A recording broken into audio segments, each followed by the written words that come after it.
Bora, meu povo, vamos dar continuidade aqui na Bíblia em ordem cronológica, na página 1060, e esse ainda é o ano 27 depois de Cristo, certo? Jesus está com 30. Esse é o segundo ano do ministério de Jesus, o segundo ano, já passou a segunda Páscoa, tá bom? Vamos hoje falar em Mateus 9, do 18 ao 26, sobre a ressurreição da filha de Jairo, e no caso, a mulher do fluxo de sangue, né, que pegou carona aí na história. Jesus aqui está voltando, no caso, da terra dos Gadarenos. A pedido dos Gadarenos, Jesus teve que deixar aquele território. Mas Jesus deixou uma semente plantada lá. Jesus deixou o ex-endemoniado como missionário lá. Segundo a narrativa de Mateus, eram dois, né? Marcos e Lucas dizem que era um. Sendo um ou sendo dois, nós sabemos que este deu fruto, ou deram frutos, porque eles saíram anunciando o que Deus tinha feito por ele, né? E todos daquela região conheciam a vida daquele homem endemoniado, que vivia nu, gritando dia e noite, se ferindo com pedras, e vivia entre os sepulcros. Não morava em casa de ninguém, era violento e tinha uma força que não dava para subjugar. Ninguém conseguia. Bom, Mateus 9, no versículo 18, diz que ele estava falando ainda quando um dos dirigentes da sinagoga, preste atenção, Mateus diz que era um dirigente da sinagoga, nós sabemos por outra narrativa que o nome dele se chamava Jairo. Ele chegou, se ajoelhou diante de Jesus, disse: minha filha acaba de morrer. Olha a narrativa de Mateus como difere das demais. Vem, põe a tua mão sobre ela e ela viverá. Mateus foi escrito para os judeus, Marcos para os gentios ou para os gregos, tá bom? Mas em alguns casos, mesmo o evangelho de Marcos tendo sido tão resumido, em alguns eventos como este, quando duas narrativas entram em choque em algum detalhe, ou falta algum detalhe, eu fico com a de Marcos, porque Marcos foi, o evangelho, na maior parte foi citado por Pedro. João Marcos era discípulo de Pedro.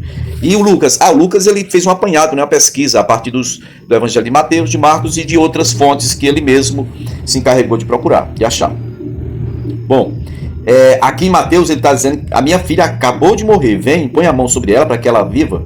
E Jesus levantou-se e foi com ele, certo? Verso 20 diz que nisso uma mulher que havia 12 anos, vinha sofrendo de hemorragia, chegou por trás dele, tocou na borda do manto, pois ela dizia a si mesma, essa mulher dizia a si mesma: se eu tão somente tocar em seu manto, ficarei curada. Por que essa mulher dizia isso a si mesma? Porque ela não era tão pior do que as outras pessoas que existiam na face da terra naqueles dias. E o costume, se você olhar aí há 2 semanas aí para trás, não sei, uma semana ou 2, você vai ver na narrativa, já nesse segundo ano do ministério de Jesus, quando ele volta de Jerusalém, que o costume agora era tocar no mestre. Quem tocava era curado, quem tocava recebia poder para cura. Então a multidão não queria mais nem saber de nada, que só queria: olha, é o seguinte, eu dou tudo para encostar a mão no mestre, porque eu sei que se eu encostar a mão nele, eu vou ser curado. Então essa mulher que estava sofrendo há 12 anos, na narrativa posterior nós vamos ver que ela gastou tudo que tinha e só ia de mal a pior. Ela chegou ao ponto de dizer: eu não tenho mais recurso, eu não tenho mais nada. Então ela dizia para si mesma, ela não pensava, ela dizia, afirmava para si mesma que se pelo menos tocasse na orla das vestes dele, ela seria curada. Por que ela não disse, ela não ousava dizer que queria tocar em Jesus? Porque uma mulher com fluxo de sangue, ela era vista pela lei como uma mulher impura, e ela não queria contaminar o mestre. Então ao redor dela está todo mundo impuro, tá? Então ela não queria tocar em Jesus, ela tocou na orla do manto, num penduricáriozinho que tem, os judeus usam, né? Tem um pano de saco e tem um pano que eles têm uns penduricários que quando eles estão nervosos ou estão querendo uma situação difícil, eles começam a rezar, orar, mencionar, chamar a atenção de Deus para as promessas feitas ao povo judeu, ok? Ela dizia então que se tocasse no penduricáriozinho ela ia ser curada, e aconteceu, certo? Jesus viu ela e disse: ânimo, filha, tua fé te curou. E aí Jesus segue o caminho, né? E chega lá, ouviu os flautistas e a multidão gritando, né? Alarmando, gritando por causa da morte da menina. Jesus disse para todos: saiam, a menina não está morta, mas dorme. Então todos começaram a rir dele. E essa parte que todos começaram a rir dele, as 3 narrativas são coesas, eles dizem a mesma coisa. Todo mundo começou a rir dele, porque a multidão sabia que a menina estava morta, né? No caso. Então, o versículo 25 diz que depois que a multidão se afastou, ele entrou, tomou a menina pela mão e disse, a menina se levantou. Então, a notícia desse acontecimento se espalhou por toda aquela região, certo? Agora, veja os detalhes da segunda narrativa, no caso, a narrativa de Marcos 5, do versículo 21 ao 43. Olha, tendo Jesus voltado de barco, de onde? Da terra dos Gadarenos, dos Gerasenos, né? Lá da outra margem.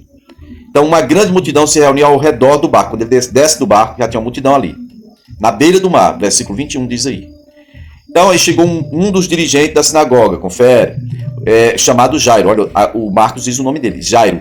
Ele viu Jesus, prostrou-se aos seus pés e lhe implorou insistentemente, dizendo: a minha filha está morrendo. Vem, por favor, impõe a mão sobre ela para que ela seja curada, para que ela, no caso, viva, né?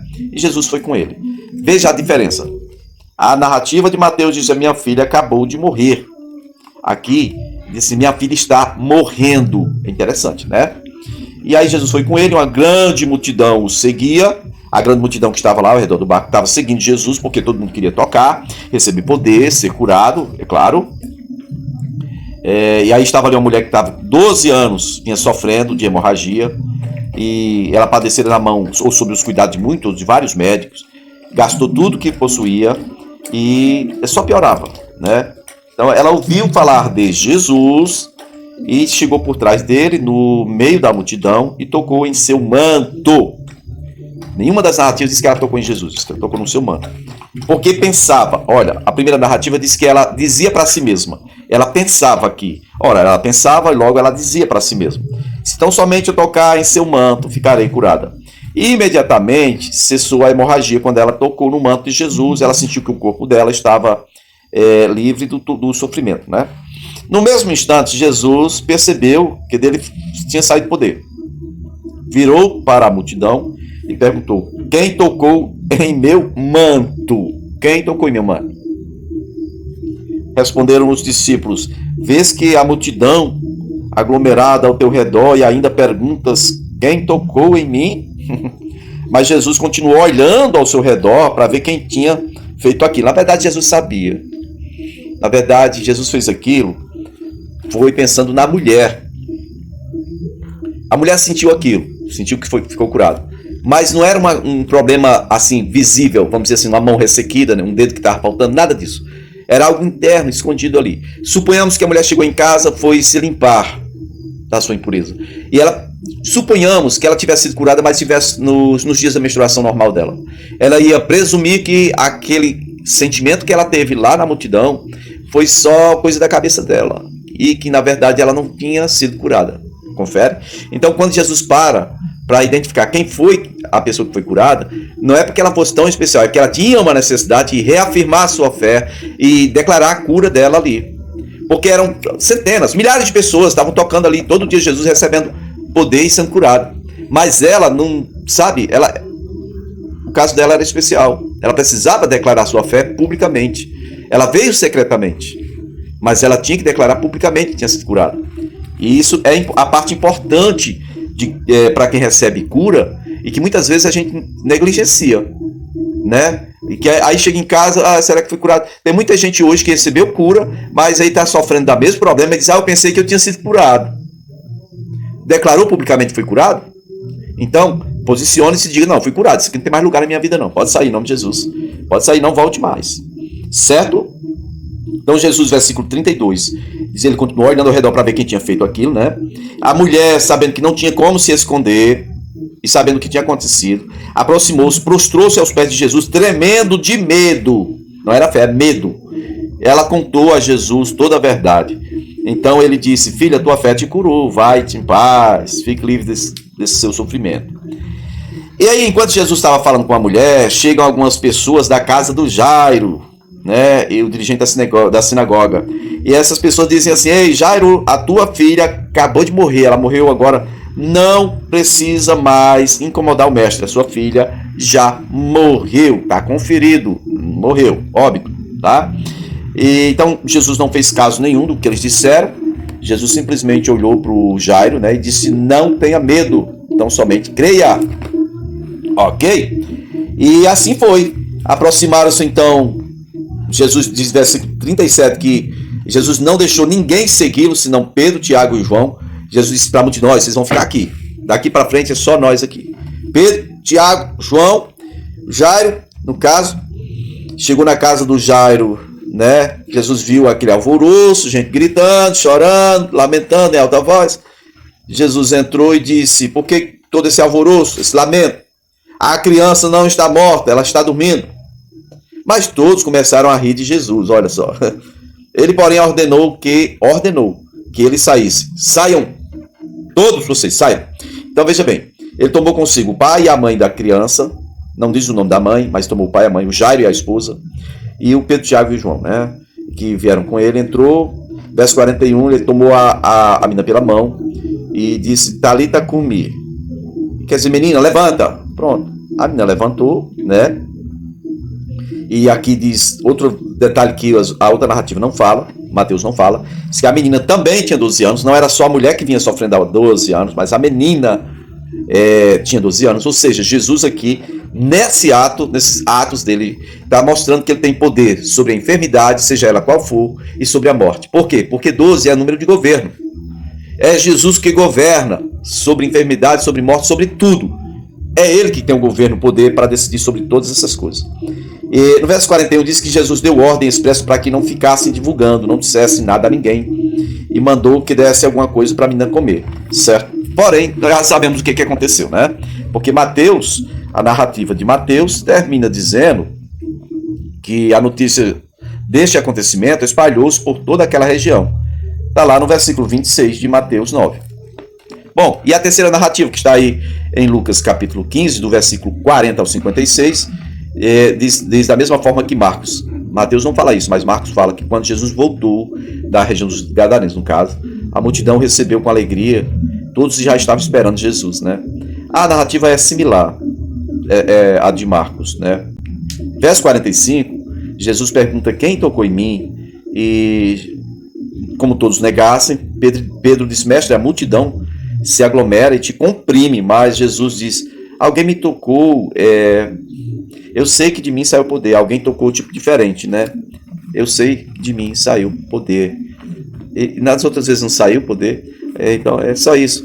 A questão é que a mulher tinha que declarar a fé, a cura dela. E versículo 53 diz que todos começaram a rir dele, pois sabiam que a menina estava morta. E ele tomou a menina pela mão e disse, levante-se. Talita quer dizer menina, viu? Talita quer dizer menina. Cumi, levante-se, certo? O espírito, verso 55, diz que o espírito dela voltou e ela se levantou imediatamente. Os pais ficaram maravilhados. Jesus pediu que não ficasse contando aquilo para ninguém. E quando o povo não entende, é muita alegria, né, para guardar para si. Mas Jesus não queria que contasse por quê. Algumas pessoas, até alguém, eu não sei agora, não lembro quem, disse que achava que Jesus tinha falado para não contar, exatamente porque queria que contasse. Mas não, queridos, não. Aqui já é o 2º ano do ministério de Jesus. João Batista está preso. Jesus afastou-se da Judéia, depois prenderam João Batista, tá bom? E o negócio está feio para Jesus, ele está sendo perseguido. Ele está sendo perseguido pelos religiosos. Então, Jesus queria continuar entrando publicamente em todas as aldeias. Veja, essa é a 2ª grande viagem de Jesus pela Galileia. Nos povoados todos, ele não ficava parado só num lugar, só em Cafarnaum, onde ele morava, não. Ele queria continuar fazendo esse trabalho, porém, se as pessoas já estavam comprimindo ele para receber poder, agora é que ia ficar aquele enxame em cima de Jesus. Eles não iam ter tempo mais para nada, gente. Para descanso, para dormir, para nada. Ninguém ia dar folga para eles. E é tipo assim, vamos secar Jesus aqui, eu tenho que tocar em Jesus. Enquanto tiver uma pessoa doente na face da terra, tem que tocar em Jesus, porque está saindo o poder dele. É uma fonte inesgotável de poder. E é fácil, é só chegar lá e tocar nele, né? Entendeu? Tá.